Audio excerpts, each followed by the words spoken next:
ఏ రోజు కూడా ఏ ఒక్క విప్పు కూడా ప్రతిపక్షాలను సంప్రదించిన సందర్భం లేదు. అసలు విప్ అనే వ్యక్తి ప్రతిపక్షాలతోటే మాట్లాడలేదు, ఏ రోజు కూడా సంప్రదించలేదు. ఇక మేము ప్రజా సమస్యల మీద మాట్లాడదామంటే మాట్లాడే లోపే మా మైక్ కట్ చేయాలి. మైక్ ఎందుకు కట్ చేశారండి అని నిరసన తెలిపితే మార్షల్స్ని పెట్టి ఎత్తి బయటపడిస్తారు. 2 సార్లు మార్షల్స్ని ఎత్తి పెట్టి బయటపడిస్తారు.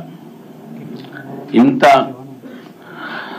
చాలా నియంతృత్వమైన రకంగా ఇవాళ ఈ బడ్జెట్ సమావేశాలు జరిపినారు. రేవంత్ రెడ్డి గారిది ప్రజాపాలన కాదు, ప్రతిపక్షాలపై పంజాపాలనగా ఆయన నిరూపించుకున్నాడు. ఆయన వికృత రూపం ఈ 7 నెలల్లోనే కనిపించేసింది. అసెంబ్లీలో ఆయన వ్యవహరించిన తీరు, అసెంబ్లీలో ఆయన వాడిన భాష, అసెంబ్లీలో ఆయన చూపెట్టిన హావభావాలు, ఇవన్నీ కూడా ఆయన వికృత రూపాన్ని కేవలం 7 నెలల కాలంలోనే మాకు ప్రతిపక్ష సభ్యులకు అట్లనే ఈ రాష్ట్ర ప్రజలకు చూసే దౌర్భాగ్యం, దురదృష్టం కలిగినందుకు నేను బాధపడతా ఉన్నాను. ఇదంతా చూసి సీనియర్ సభ్యుడైన ఓవైసీ గారు కూడా, అక్బరుద్దీన్ ఓవైసీ గారు కూడా ఒక దశలో అంటే ఎజెండా పొద్దున షార్ట్ డిస్కషన్ ఎజెండా ఉంటే 10 గంటలకు 11 గంటలకు షార్ట్ డిస్కషన్ ఉంటే అదే రోజు పొద్దున 4 గంటలకు 5 గంటలకు మాకు ఎజెండా పంపించడం. అంటే అవకాశం లేకుండా మేము ప్రిపేర్ కావద్దు, ఆ సబ్జెక్ట్ మీద మాట్లాడద్దు, ఎజెండాని ఏ రోజు కూడా ఒక రోజు మొదలు 24 అవర్స్ మొదలు వాళ్ళు ఇవ్వలే, ఏ రోజు కూడా. అయితే అర్ధరాత్రి లేకపోతే అదే రోజు మార్నింగ్, ఎర్లీ మార్నింగ్. ఇట్లా ఈ ఎజెండా పంపడం విషయంలో కావచ్చు, సభ్యుల తిట్లదండకం కావచ్చు, ముఖ్యమంత్రి గారి హావభావాలు కావచ్చు, ఆయన తిట్లదండకం కావచ్చు, దరిమిలా మొత్తం వ్యవహారం అంతా చూసి, అసెంబ్లీ వ్యవహారం అంతా చూసి, మరి ఇవాళ ఆయన ఎంఐఎం కాంగ్రెస్ పార్టీ మిత్రపక్షం అని చెప్పుకుంటున్నాడు. ఆయన మిమ్మల్ని అన్నాడు. ఆయన మిత్రపక్ష సభ్యుడైనటువంటి ఎంఐఎం సభ్యుడు, సీనియర్ సభ్యుడు అక్బరుద్దీన్ ఓవైసీ గారు కూడా పాపమైన బాధతో,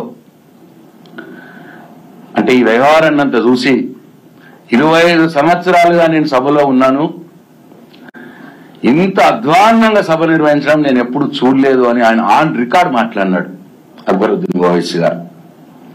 అంటే ఇవాళ అసెంబ్లీ నడిచిన తీరుకు ఆయన వ్యాఖ్యలు, ఆయన అసెంబ్లీలో ఆయన చేసిన వ్యాఖ్యలే దీనికి అడ్డం పడతాయి, నిదర్శనం అని చెప్పి నేను భావిస్తా ఉన్నాం.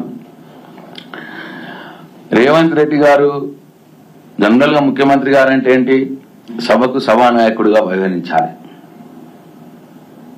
ఆయన సభానాయకుడు కాకుండా ఒక అటవిక రాజ్యానికి రాజు ఎట్లయితే అటవికంగా ప్రవర్తిస్తాడో అట్లా ప్రవర్తించినాడు.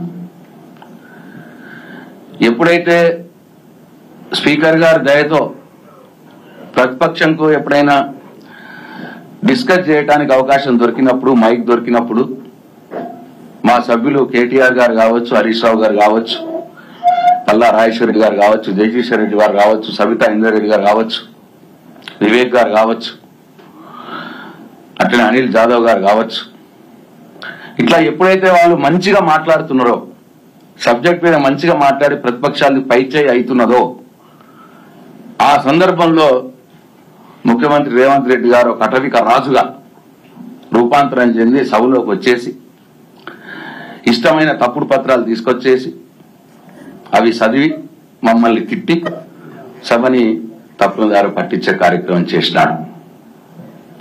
మా ఏ చర్చ కూడా ముగించలే. మేము అన్ని చర్చల్ని కూడా మధ్యలోనే సీఎం గారు రావాలి, ఏదో తప్పుడు పత్రాలు చూపెట్టాలి, చదవాలి, ఏదేదో పొలిటికల్ గా మాట్లాడాలి, సభను పక్కుదోవ పట్టించాలి, మా చర్చను మొత్తం ముగింపజేయాలి. ఆ రకంగా వ్యవహారం చేసినాడు. టోటల్ గా ఈ సభ మొత్తం జరిగింది గత ప్రభుత్వం మీద ఏడుపు, కేసీఆర్ గారిని తిట్టుడు, మేము ఎవరైనా ప్రజా సమస్యలు లేవైతే మమ్మల్ని బెదిరించుడు, మొత్తం ఆ కౌరవ సామ్రాజ్యం తిరిగా ఆ కౌరవులందరినీ మా మీద ఉసిగొల్పి మమ్మల్ని తిట్టించుడు, ఇది తప్ప వాళ్ళు చేసిందేమి లేదు.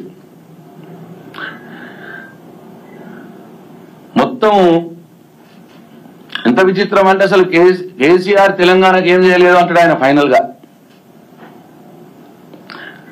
కళ్ళుండి చూడలేని కబోది ముఖ్యమంత్రి రేవంత్ రెడ్డి గారు.